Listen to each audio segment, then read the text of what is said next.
वो दोनों लड़का और लड़की एक दूसरे का हाथ पकड़े जंगल की ओर अंधेरे में भागे जा रहे थे और उनके पीछे एक लड़की थी कुछ शैतानों के साथ। वो लड़की चिल्ला रही थी, रुक जाओ वरना मैं तुम दोनों को मार दूंगी। दोनों उस लड़की की बात को अनसुना कर जंगल के अंदर तेजी से भाग रहे थे और भागते भागते जंगल में बहुत अंदर चले गए। काफी दूर जाने के बाद उन्होंने पीछे मुड़कर देखा तो उन्हें कोई दिखाई नहीं दिया। भागते भागते दोनों बहुत थक चुके थे, इसलिए वहीं आराम करने के लिए बैठ गए। रात अपने पूरे उफान पर थी। जंगल में अंधेरे के सिवाय कुछ न था और उस अंधेरे में जंगली जानवरों की आवाज़ें किसी को भी डरा सकती थी, लेकिन उन दोनों को डर नहीं लग रहा था। शायद यही उनके प्यार की ताकत थी। और जब उन्हें लगा अब वो लड़की उनके पीछे नहीं आ रही है तो बहुत थके होने के कारण दोनों को नींद आ गई। रात के तीसरे पहर जंगल में अचानक से बहुत तेज तेज आवाज़ें होने लगी। शियार रो रहे थे। आवाज़ें सुनकर उन दोनों की नींद खुली तो उन्होंने अपने सामने का जो दृश्य देखा उससे उनके रोंगटे खड़े हो गए। वो लड़की अपने शैतानों के साथ उन दोनों के सामने खड़ी थी और पास में ही एक शियार खड़ा था। उसे देखकर ऐसा लगता था जैसे वो उस लड़की का ही गुलाम हो। धीरे धीरे वो लड़की अपना भेष बदलने लगी और अब वो एक भयंकर चुड़ैल में तब्दील हो चुकी थी। उसके भयानक रूप को देखकर वो दोनों डर गए और पीछे हटने लगे। तभी उस चुड़ैल ने लड़की को पकड़ लिया और लड़के को शैतान के हवाले कर दिया। वो लड़की से बोली, बहुत शौक है ना तुम लोगों को भागने का, तुम्हें क्या लगता है मैं छोड़ दूंगी तुम दोनों को? इस लड़की की बलि देकर मैं अपने शैतान को खुश करूंगी और फिर सर्वशक्तिमान बन जाऊंगी। ये करने से मुझे कोई नहीं रोक सकता। फिर वो अपने शैतानों से बोली, मार दो इस लड़के को यहीं पर, इसकी मुझे कोई ज़रूरत नहीं। इसे मैंने इस लड़की को प्यार के जाल में फंसाने के लिए भेजा था, लेकिन ये तो सच में इससे प्यार करने लगा और इसे बचाना चाहता था। चुड़ैल की बात सुनकर शैतान आगे बढ़ने लगे और अपने हाथों से उस लड़के की गर्दन पकड़कर मरोड़ दी। वो लड़का वहीं गिरकर मर गया और लड़की चिल्लाई, प्रताप प्रताप तुम मुझे छोड़कर नहीं जा सकते प्रताप। उसने अपने पास रखी चाकू निकालकर अपने पेट में मार ली और बोली, तुम मुझे कभी नहीं मार पाओगी, तुम्हारी ये इच्छा कभी पूरी नहीं होगी। और वो वहीं गिरकर मर गई। अचानक ही अवनी की नींद खुल गई। यह सिर्फ एक सपना था जो अवनी देख रही थी। आज कोई पहली बार नहीं था जो अवनी ने यह सपना देखा था, बल्कि जब से होश संभाला है उसका एक दिन ऐसा नहीं गुजरा होगा जब उसे यह सपना ना आया हो। लेकिन कभी भी उसे यह सपना याद नहीं रहता था। न जाने क्यों आज उसे स्वप्न में कही हुई एक एक बात याद थी, और याद था वो नाम प्रताप जो उस लड़की ने स्वप्न में लिया था। इन सब का कारण शायद ये था कि आज अवनी का जन्मदिन था और वो 21 वर्ष की पूरी हो चुकी थी। ये प्रताप कौन है, यही अवनी सोच रही थी कि तभी उसकी माँ उसके कमरे में आई और बोली, चल उठ जा अवनी, आज तेरा बर्थडे है ना, जल्दी से तैयार हो जा, हम मंदिर चलते हैं। ठीक है माँ, बस आधे घंटे में तैयार होकर आई, अवनी ने अपनी माँ से कहा और वॉशरूम चली गई। आधे घंटे बाद वह तैयार होकर आई और फिर माँ के साथ मंदिर चली गई। मंदिर में पूजा करते वक्त अवनी की माँ का ध्यान अवनी के गले के निशान पर गया, जो आज पहली बार चमक रहा था, लेकिन अजीब तरह से। पहले तो वो उस निशान को चमकते देखकर डर गई, लेकिन कहीं अवनी डर न जाए इसीलिए उन्होंने अवनी से कुछ नहीं बोला। अवनी के गर्दन पर बाएं कंधे के पास एक अजीब सा निशान था जो उसके पैदा होने के वक्त से ही था। इसकी आकृति सूर्य से मिलती थी और आज जब अवनी की माँ ने उस निशान को चमकते हुए देखा तो उन्हें वो बिल्कुल चमकते सूर्य की तरह लगा। मंदिर से पूजा करने के बाद अवनी और माँ घर आ गई और निशान फिर दोबारा नहीं चमका। अवनी के दिमाग में सुबह का सपना चल रहा था और उसकी माँ के दिमाग में उस निशान के चमकने की बात। दोनों इसी उलझन में थे कि आखिर ये सब है क्या। अवनी की माँ अवनी को लेकर परेशान हो गई और उन्हें उस पंडित की बात याद आई जो अवनी की कुंडली बनाते समय उन पंडित ने अवनी की माँ से कही थी। वो यही सोच रही थी कि क्या पंडित जी ने जो कहा था वो सच होने वाला है। उन्होंने कहा था कि अवनी का जन्म अत्यंत ही शुभ नक्षत्र में हुआ है। सैकड़ों सालों में एक बार किसी का जन्म इस नक्षत्र में होता है। इसी वजह से इसके गले में ये सूर्य का निशान है जो इसके पूर्व जन्म से संबंधित है। इसकी कुंडली में राजयोग है। शायद ये पूर्व जन्म में कोई राजकन्या थी। इसका जन्म संसार को बचाने के लिए हुआ है, लेकिन इसे अपने पूर्व जन्म के बारे में कभी कुछ ज्ञात नहीं होगा जब तक कि कोई याद न दिलाए। 21 सालों तक ये सुरक्षित है, लेकिन 21 साल के बाद इसकी नियति इसे कहाँ ले जाएगी ये कोई नहीं जानता, क्योंकि पूर्व जन्म की शक्तियाँ तो अवनी को मिल गई है, लेकिन इन शक्तियों के साथ ही उसकी सारी मुसीबतें भी उसके साथ है। जब ये निशान पहली बार चमकेगा, उस दिन के बाद से अवनी का जीवन पूरी तरह बदल जाएगा। फिर जो होगा उसे कोई नहीं रोक पाएगा। बुरी शक्तियों को अवनी के पुनर्जन्म का ज्ञात हो जाएगा। वो समय अवनी के जीवन का सबसे कठिन समय होगा। उस वक्त या तो अवनी सारी बुरी शक्तियों को समाप्त कर देगी या खुद को। लेकिन आप बस ध्यान रखिएगा कि अगर वो कहीं जाना चाहे तो उसे जाने दीजिएगा, क्योंकि नियति कोई नहीं बदल सकता। आज अवनी को 21 साल पूरे हो गए थे और उसका वो निशान भी पहली बार चमका था। इसका मतलब ये समय मेरी बेटी के जीवन का बुरा समय है। मेरी बेटी मुझसे दूर हो जाएगी। ये सोचते हुए अवनी की माँ की आंखों में आंसू आ गए। माँ कहाँ है आप? मैं ऑफिस जा रही हूँ। अवनी चिल्लाते हुए कमरे में आई। रुक, कुछ बना देती हूँ, खा कर जाना। नहीं माँ, देर हो रही है, चलती हूँ। अवनी ने बैग उठाते हुए कहा। अच्छा, थोड़ी सी खीर खा ले, तेरी तो फेवरेट है, मैंने अपने हाथों से बनाई है। उसकी माँ ने किचन के अंदर जाते हुए कहा। थोड़ी देर बाद अवनी की माँ अपने हाथों में एक खीर की कटोरी लेकर आई और अपने हाथों से उसे खिलाने लगी। क्या बात है माँ, आज बड़ा प्यार आ रहा है मुझ पर? अवनी खीर खाती हुई बोली। क्यों, रोज मैं तुझसे प्यार नहीं करती? उसकी माँ तुनकते हुए बोली। अरे माँ, आप गुस्सा ना हो, मैं तो बस मजाक कर रही थी। अवनी माँ को गले लगाते हुई बोली, फिर अपना बैग उठाकर बाहर निकल गई। अवनी के जाते ही उसके चेहरे पर अलग ही चिंता झलक आई। अवनी की माँ ने अवनी को अकेले ही पाला था। बचपन में जब अवनी 2 साल की थी तभी उसके पापा की एक दुर्घटना में मौत हो गई। स्कूल के बच्चों को पढ़ाकर उन्होंने अवनी को पढ़ाया लिखाया। आज वो एक आर्ट वर्क्स में काम करती थी। उसके हाथों में जादू था। वो अपने मन की हर कल्पना, हर विचार को पेंटिंग का रूप दे सकती थी। घर से निकलने के बाद अवनी सीधे ऑफिस गई। ऑफिस पहुंचते ही उसे उसकी फ्रेंड शारा मिल गई। वो बोली, हैप्पी बर्थडे अवनी, आज तू लेट कैसे हो गई? सुमित सर तुझे पूछ रहे थे। थैंक यू सारा, आज बर्थडे था तो माँ के साथ मंदिर चली गई। जाती हूँ सर के ऑफिस में। ओके, जल्दी जा। इतना कहकर सारा अपने काम में लग गई और अवनी ऑफिस की ओर बढ़ गई। गेट पर पहुंचकर अवनी ने गुड मॉर्निंग दिया और अवनी को देखकर सुमित के चेहरे पर स्माइल आ गई। उसने अवनी को विश किया। हैप्पी बर्थडे अवनी, वैसे आज इतनी लेट क्यों? बस सर, माँ के साथ मंदिर चली गई थी, अवनी ने जवाब दिया। ठीक है, और बताओ पार्टी कब दे रही हो? सुमित ने पूछा। जवाब बोले सर, तुमने इतना कह दिया वही काफ़ी है, लेकिन मैंने शाम को तुम्हारे लिए एक पार्टी रखी है तो तुम टाइम पर आ जाना, और साथ ही कुछ प्रोजेक्ट भी डिस्कस करना है, सुमित ने कहा। Okay sir, I will be there at time. इतना कहकर अवनी बाहर निकल गई और जाकर अपना काम देखने लगी। सुमित वहीं अपनी कुर्सी में बैठे अवनी को काम करते देख रहा था। वह सोचने लगा, अवनी, आज मैं तुम्हें अपने दिल की बात बता कर रहूँगा। अब मैं और इंतज़ार नहीं कर सकता। सुमित रंजन दुर्गा आर्ट्स वर्क का मालिक था। उसकी उम्र 25 साल थी। वो देखने में बहुत ही स्मार्ट था। ऑफिस की सारी लड़कियां उस पर मरती थी, पर सुमित ने कभी किसी पर ध्यान नहीं दिया। लेकिन जिस दिन से अवनी ऑफिस में आई थी, सुमित का पूरा ध्यान अवनी पर ही रहता था। पहले ही दिन से वो अवनी को पसंद करने लगा था, लेकिन कभी कहने की हिम्मत नहीं पड़ी। आज वो अवनी को अपने दिल की बात बताने वाला था, इसीलिए उसने ये पार्टी ऑर्गेनाइज की थी। साथ में उसे एक सरप्राइज भी देना था सबको। इधर अवनी ने बाहर आकर जैसे ही ब्रश उठाई, उसके हाथ अचानक ही तेजी से सीट पर चलने लगे और उसने बिना कुछ सोचे ही 10 मिनट में एक पेंटिंग बना दी। उसे देखकर बाद में वो खुद भी चौंक गई। अवनी ने अपनी पेंटिंग में कल रात के सपने की तस्वीर बनाई थी, पूरा उसी तरह जैसा उसने अपने सपने में देखा था। एक लड़का और एक लड़की हाथ पकड़े एक चुड़ैल और उसके साथ कुछ शैतान, साथ में एक सियार और वही भयावह जंगल, अंधेरी काली रात। पेंटिंग को देखकर अवनी को फिर से स्वप्न की याद आ गई और उसके दिमाग में वही नाम घूमने लगा, प्रताप। वो सोचने लगी, कौन है ये प्रताप और इसका मुझसे क्या रिश्ता है?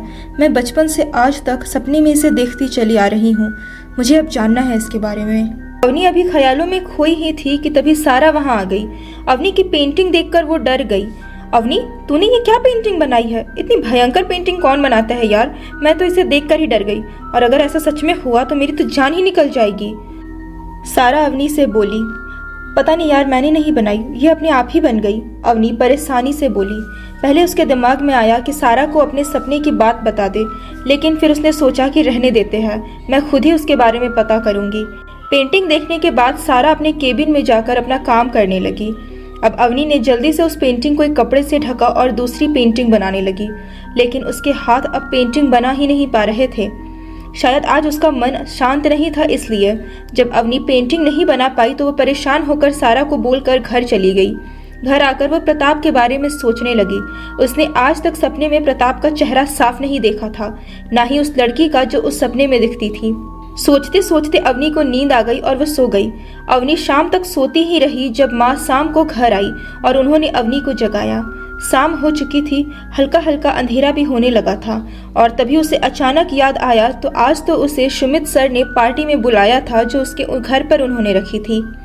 वो जल्दी जल्दी माँ को सुमित सर के यहाँ पार्टी में जाना है बोलकर तैयार होने लगी। इधर पार्टी में ऑफिस का सारा स्टाफ आ गया था, बस एक उसे छोड़कर जिसके लिए ये पार्टी रखी गई थी। सुमित अवनी का बड़ी बेचैनी से इंतजार कर रहा था। आज वो अवनी को शादी के लिए प्रपोज करने वाला था। इसके लिए उसने सारी तैयारियां भी कर रखी थी। काफी टाइम हो गया लेकिन अवनी अभी तक नहीं आई, इसलिए वो परेशान हो गया और बार बार घड़ी देखने लगा। सुमित को काफी देर इधर उधर टहलते देखकर सारा उसके पास आई और बोली, क्या बात है सर, आप कुछ परेशान नजर आ रहे हैं? कुछ नहीं सारा, तुम ये बताओ अवनी कहाँ है, कुछ पता है तुम्हें? सुमित ने सारा से पूछा। नहीं सर, मैंने उसे कॉल की थी लेकिन उसने कॉल पिक नहीं की। दोपहर से ही कुछ परेशान सी लग रही थी। आज उसने एक अजीब सी पेंटिंग भी बनाई। सारा बोली। कैसी अजीब पेंटिंग? सुमित ने पूछा। अरे सर, बड़ी डरावनी पेंटिंग थी, मैं तो उसे देखकर ही डर गई और जब मैंने उससे पूछा तो कहने लगी मुझे नहीं पता। सारा ने जवाब दिया। क्या था उस पेंटिंग में ऐसा? सुमित ने फिर पूछा। पता नहीं सर, किसी जंगल की पेंटिंग थी। काली रात में एक लड़का और एक लड़की, एक चुड़ैल और उसके साथ कुछ शैतान और एक सियार। बहुत ही अजीब पेंटिंग थी वो तो। सारा बोली। ठीक है, कल मुझे दिखाना वो पेंटिंग, सुमित ने कहा। Okay sir. इतना बोलकर सारा वहां से चली गई। सुमित खड़े खड़े फिर अवनी के बारे में सोचने लगा। थोड़ी देर बाद सबकी नजरें गेट की तरफ गई, जहां से ब्लैक ड्रेस में बालों को क्लच किए, बिल्कुल हल्का सा मेकअप किए अवनी चली आ रही थी। सबकी नज़र बस उसी ओर थी। जब सुमित ने उधर देखा तो उसकी आंखें बस खुली की खुली रह गई। ये अवनी थी जो आज कुछ ज्यादा ही सुंदर लग रही थी। आमतौर पर वो सिंपल रहती थी, इस तरह से उसे कभी किसी ने देखा नहीं था, इसलिए सब आश्चर्य में थे। अवनी को देखकर सुमित के चेहरे पर स्माइल आ गई। वो अवनी के पास जाकर बोला, बड़ी जल्दी आ गई तुम? सॉरी सर, अवनी कान पकड़ते हुए हंसकर बोली। सुमित इससे पहले कुछ और बोलता सब उसके पास आकर उसे जन्मदिन की बधाइयां देने लगे। जब सुमित को कुछ समझ नहीं आया कि अवनी से क्या बात करे तो उसने कहा, चलो अच्छा अब केक काट लेते हैं। जी सर, चलिए, अवनी बोली और फिर सब केक के पास पहुंचे। अवनी ने केक काटा और सबसे पहले सुमित को खिलाया, फिर एक एक करके सारे ऑफिस के स्टाफ को अवनी ने केक खिलाया। केक खाने के बाद सुमित ने माइक अपने हाथ में लिया और बोला, मैंने आज ये पार्टी 2 कारणों से रखी है। पहले ये कि आप सब जानते हैं आज अवनी का बर्थडे है। अवनी हमारे कंपनी की बहुत ही मेहनती एम्प्लॉय है। एंड दूसरा रीज़न ये है कि हमें यूएस की एक बहुत बड़ी कंपनी के साथ काम करने का मौका मिल रहा है। उसके लिए हम 5 लोग 2 दिन बाद यूएस जा रहे हैं। उन लोगों के नाम है, एक तो मैं, अवनी, सारा, वरुण और अंकित। हम लोगों का ये 1 महीने का टूर है। इस टूर के बाद हमारी कंपनी पूरी दुनिया में फेमस हो जाएगी। जिस कंपनी के साथ हम काम करने वाले हैं उसका नाम है इंडियन आर्ट वर्क्स और उसके ओनर है ऋषि सिंह। सुमित के इतना कहते ही सबने ताली बजाई, लेकिन अवनी के चेहरे पर कोई खुशी नहीं थी क्योंकि उसके दिमाग में सिर्फ एक ही नाम चल रहा था, प्रताप। सुमित ने जब अवनी को परेशान देखा तो बोला, अब मैं अवनी से अपने दिल की बात बोलना चाहता हूँ। अवनी ने जब अपना नाम सुना तो वो ख्यालों से बाहर आई। सुमित ने माइक वरुण को पकड़ाया और अवनी के पास आकर घुटनों पर बैठ गया। अवनी, जिस दिन से तुम मेरे ऑफिस में आई हो उस पहले दिन से मैं तुम्हें पसंद करने लगा हूँ। पहले तो लगा कि ये सिर्फ अट्रैक्शन है, लेकिन अब एहसास हो गया कि ये अट्रैक्शन नहीं, प्यार है। अवनी, मैं तुमसे प्यार करता हूँ, तुमसे शादी करना चाहता हूँ। Will you marry me? Avani पहले तो ये सब सुनकर चौंक गई, फिर बोली, सर, मैंने कभी आपके बारे में ऐसा सोचा ही नहीं। आप मेरे लिए सिर्फ मेरे बॉस रहेंगे, इसीलिए मैं क्या जवाब दूं आपको कुछ समझ नहीं आ रहा है मुझे। सब लोग अवनी को हाँ बोलने के लिए चेयर कर रहे थे, लेकिन उसे थोड़ा टाइम चाहिए था, इसलिए वो बोली, ठीक है सर, मुझे कुछ टाइम चाहिए, उसके बाद मैं आपको अपना जवाब दूंगी। जैसा तुम्हें ठीक लगे अवनी, तुम चाहो तो जितना टाइम ले सकती हो, मैं तुम्हें बिल्कुल फोर्स नहीं करूँगा। तुम्हें जब लगे कि तुम मुझे समझने लगी हो तब तुम मुझे हाँ कर देना। मैं बस तुमसे प्यार करता हूँ और तुम्हारी खुशी में ही मेरी खुशी है, सुमित बोला। अवनी ये बात बहुत अच्छे से समझती थी कि सुमित से बेहतर लड़का उसे मिल नहीं सकता। पिछले 2 साल से वो सुमित के कंपनी में काम कर रही है और इन 2 सालों में सुमित ने एक बार भी उससे या ऑफिस के किसी भी एम्प्लॉय से रूडली बिहेव नहीं किया था, ना ही ऐसा कोई काम किया होगा जो दूसरों की नज़र में गलत हो। लेकिन इस समय अवनी अपने दिल और दिमाग दोनों के बीच फंसी थी। दिमाग ने तो सुमित को अपना लिया था, लेकिन दिल अपनाने के लिए तैयार ही नहीं था, क्योंकि दिल में तो न जाने कब से प्रताप ने अपनी जगह बना रखी थी। अवनी अभी इन सब ख्यालों में खोई थी कि तभी सुमित उसके पास आया। चलो अवनी कुछ खा लेते हैं, उसके बाद तुम्हें घर भी तो जाना होगा, माँ इंतज़ार कर रही होगी, सुमित बोला। जी सर, अवनी ने जवाब दिया। अवनी तुम मुझे ये सर बोलना बंद कर दो, अब तो हम फ्रेंड्स हैं ना, सुमित अवनी की तरफ देख कर बोला। ठीक है सर। देखा फिर से सर, सुमित झुंझलाते हुए बोला। ओके सुमित, अवनी ने जवाब दिया। फिर दोनों खाने की तरफ बढ़ गए। इधर सारा वरुण से कह रही थी, मुझे तो पहले ही पता था कि सुमित सर अवनी को पसंद करते हैं। हाँ बिल्कुल, तुम्हें तो बड़ा पता रहता है ना सबका, वरुण झुंझलाते हुए बोला। और क्या, मुझे सबका पता है कि कौन किसको देखता रहता है, सारा ने वरुण की तरफ देखते हुए कहा। उसका इशारा वरुण की तरफ था जो रिया को पसंद करता था, लेकिन उसकी कभी हिम्मत नहीं हुई रिया से अपने दिल की बात कहने की। कभी खुद के बारे में भी पता कर लिया कर, वैसे मुझे तो पता है तू किसको तकती रहती है। अब बाजी वरुण के हाथ में थी। सारा सकपका गई और चुपचाप वहां से चली गई। सारा अंकित को बहुत पसंद करती थी, अक्सर अपने केबिन में बैठकर उसे देखती रहती, लेकिन जब भी अंकित उसके सामने आता उसकी बोलती बंद हो जाती। कुल मिलाकर सबके दिल में कोई ना कोई था, लेकिन कहने की हिम्मत ना होती किसी की। वरुण भी चुपचाप मुस्कुराते हुए वहां से चला गया।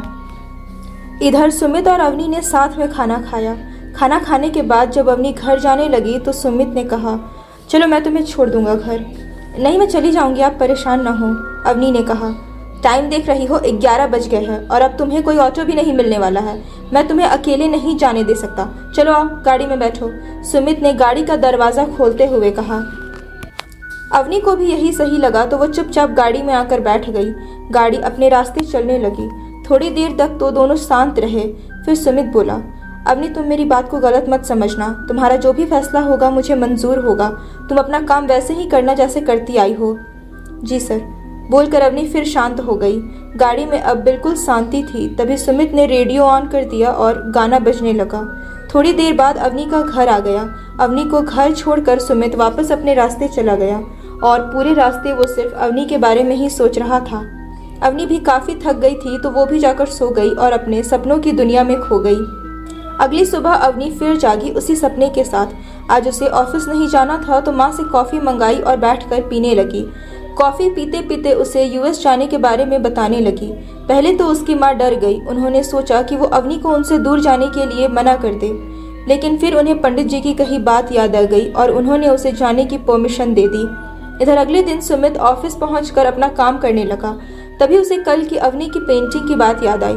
आज सारा भी छुट्टी पर थी, इसीलिए वो खुद ही अवनी के केबिन में गया और जैसे ही उसने पेंटिंग से कपड़ा हटाया तो चौंक गया। वो खुद से ही बोला, ये क्या पेंटिंग बनाई है इस लड़की ने? भला इतनी डरावनी पेंटिंग भी कोई बनाता है क्या? कल आएगा तो पूछूंगा कहीं ये पिछले जन्म में चुड़ैल तो नहीं थी। और हंसने लगा। सुमित पेंटिंग देखकर वापस अपने केबिन में आ गया और अपने और अवनी के रिश्ते के बारे में सोचने लगा। जब 2 साल पहले अवनी जॉब इंटरव्यू के लिए आई थी तो उसे देखकर सुमित को ऐसा लगा था कि शायद यही वो लड़की है जिसकी इतने दिनों से उसे तलाश है। धीरे धीरे सुमित अवनी से प्यार करने लगा। जिस दिन अवनी ऑफिस नहीं आती सुमित का मन बेचैन रहता।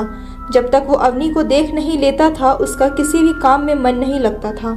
आज बड़ी हिम्मत करके उसने अवनी से अपने दिल की बात कही थी। सुमित ये सब सोच ही रहा था कि तभी उसकी फ़ोन में किसी की कॉल आई और उधर से आवाज़ आई, हेलो मैं ऋषि बोल रहा हूँ, आप लोग कल आ रहे हैं ना? जी बिल्कुल, सुमित ने जवाब दिया। और मिस अवनी वो आ रही है या नहीं? ऋषि ने फिर पूछा। जी वो भी आ रही है। Okay I will wait. इतना कहकर ऋषि ने फ़ोन काट दिया। इधर अवनी आज पूरे दिन फ्री थी तो उसने सारा को कॉल की और शॉपिंग पर चलने के लिए कहा। सारा ने आधे घंटे में आने का बोलकर कॉल कट कर दिया और अवनी भी जाकर तैयार होने लगी।